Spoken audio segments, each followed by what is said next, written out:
Responsibilities. Written by Christopher Audrey. Percy was spending the night at the shed at the big station before returning to his work on Thomas's branch line next day. "Well, well, little Percy," said Gordon grandly. "It's nice to have you with us for a change.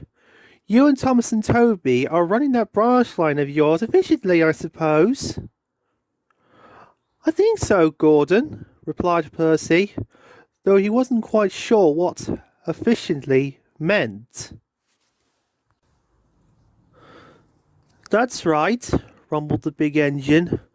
"No late trains or angry passengers.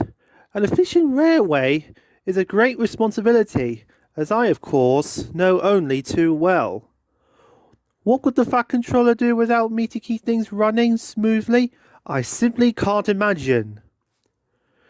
"James and Henry do their best," Gordon went on, "but someone has to keep a responsible eye on things." "It must be splendid to race along with a train of heavy coaches," sighed Percy enviously. "When you were ill that time, it took Thomas and Duck and me to move them. And even then the three of us couldn't go very fast." "Never mind," said Gordon. "You get things running. That's what matters. It's a knack, I suppose. My big wheels help. But there's more to it than that, of course." Next morning, Gordon had steam up before Percy. Percy needed water, and because he hadn't enough steam to move, Gordon offered to push him to the water column. "Thank you, Gordon," said Percy gratefully. "That would be very kind." "Not at all," replied Gordon grandly. "It all helps the smooth running of the railway. Responsibilities, my dear Percy.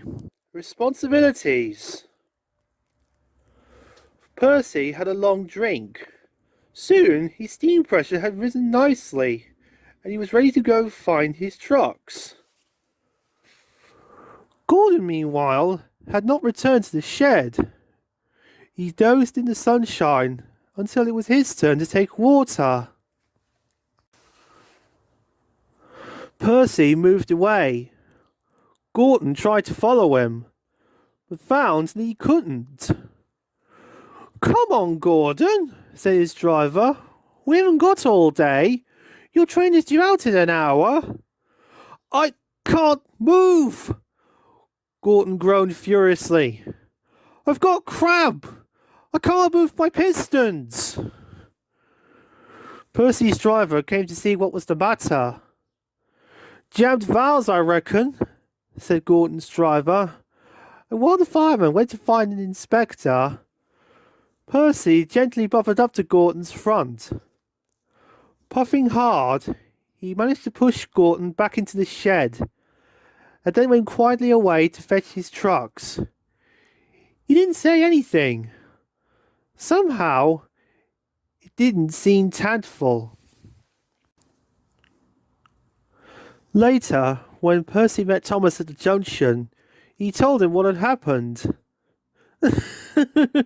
"Poor old Gordon," chuckled Thomas. "But that's what it is to have responsibilities." And the two of them puffed off to run their branch line as efficiently as they knew how.